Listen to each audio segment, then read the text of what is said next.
Qué manera de pasar la tarde en vez de estudiar para el examen que tengo mañana.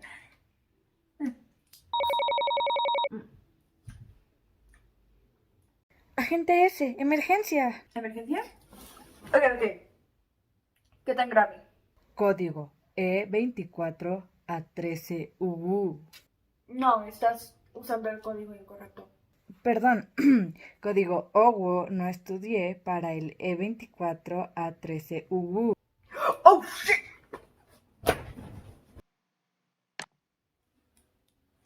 Okay, Agent P, what's the search?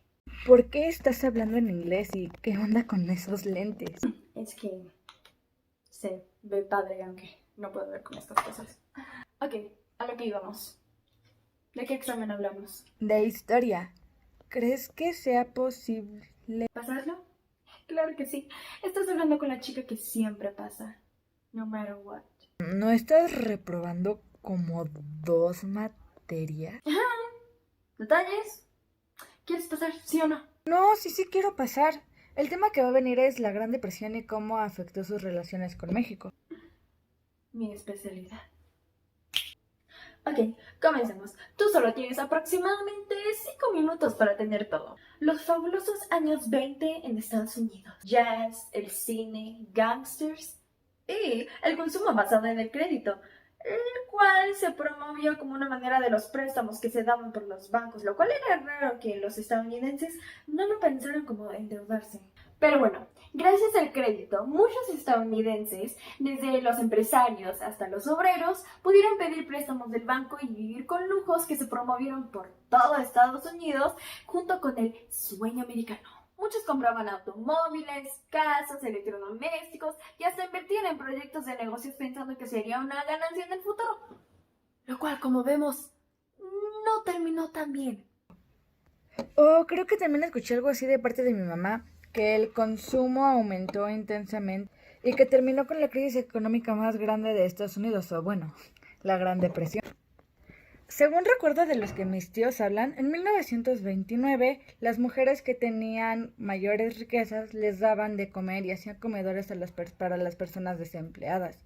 ¿Es eso cierto? ¿Tú sabes algo de eso? Sí, esos mismos comedores de los que tú hablas pudieron darles de comer a casi más de 1 millón de personas desempleadas. Lo que ocasionó esta crisis no solo era por el consumo casi sin límites, sino que en ese tiempo varios países como Francia, Inglaterra y Alemania dependían económicamente de Estados Unidos, ya sabes, pidiendo préstamos para reconstruirse y recuperarse de la Primera Guerra Mundial. Y también, ya sabes, Estados Unidos de confiados porque el consumo se estaba yendo, no estaban pensando en el inevitable. Así que iban prestando con doquier. Sí, recuerdo que Alemania debía una gran deuda a los países contra los que perdió después de la guerra y que Francia e Inglaterra tenían que recaudar dinero para poder recuperarse. Pero sigo sin entender esto cómo se relaciona con México. Ah, muy buena pregunta, la cual tiene una muy simple respuesta. México también dependía económicamente de Estados Unidos, ya ves, con sus inversiones al país, los cuales generaban empleos en lugares como las minas y las fábricas textiles. Pero cuando tío Sam ya no tiene dinero para invertir, ¿qué pasa con los empleados? Los despiden, ¿cierto? Exacto. Ahora, ese no es el único caso. Hay otro caso que fue oculto del público en general por el gobierno estadounidense, lo cual es uno muy trágico, así que cambiemos de filtro. 1931.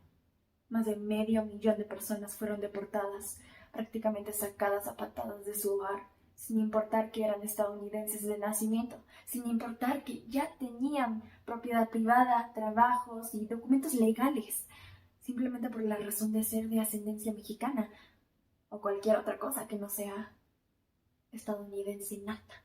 Pero lo peor, muchas de estas personas que fueron deportadas a la fuerza no sabían absolutamente nada de México, solo que eran descendientes de México. Eran, como la ley se los dice, estadounidenses de nacimiento, pero ellos fueron traicionados por su propio gobierno, solo por tener una ascendencia diferente. Pero si ya había un desempleo masivo en México y llegaban más personas aquí sin trabajo, sin empleo. Exacto. Y no solo esas miles de personas sin empleo llegaron a México sabiendo nada de México, sino que también ya habían inmigrantes aquí en México, como países de Siria y China, los cuales también fueron atacados por las mismas razones que utilizó Estados Unidos. Son diferentes y no encajan en México. Y pues no son personas de este país. Y de hecho, hasta el gobierno de México entró tanto en pánico que enviaba a políticos como este Mena a investigar de aquellos inmigrantes. O sea, discriminarlos. Ah, eso me recuerda un random fact. El presidente Calles promovió la ley del trabajo en 1931. ¿Tendrá que ver con la crisis que hubo? Sí, eso es correcto. Pero no solo por eso, también fue por todo lo que sufrió en los campos de algodón. Ah, como los que había al norte del país, ¿no? Sí, esos mismos campos en los cuales los estadounidenses invertían su dinero. Pero ya después de los días negros ya decidieron dejar de invertir casi completamente.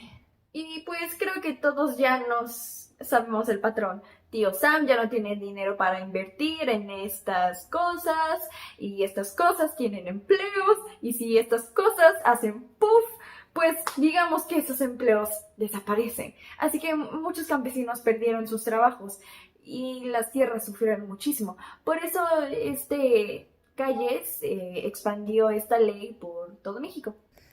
¿Días negros? Sí, como el jueves negro, el lunes negro y el martes negro. Ah, ya, como el viernes negro ese en el que la gente sale a comprar por la gran barata que hay. No. Es un error que cometen muchos. El viernes negro no tiene nada que ver con los otros días negros.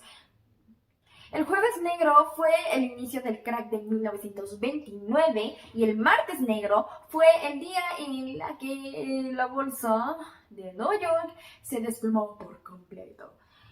Cuando las personas entraron en un pánico total, donde varios empresarios no sabían qué hacer y cuando comenzó la verdadera pobreza y el desempleo. Sí, tienen razón y en eso básicamente se resume todo esto. Bueno, yo diría que no estudié para el E24A13 se resolvió. Perfecto, ya me siento lista para el examen.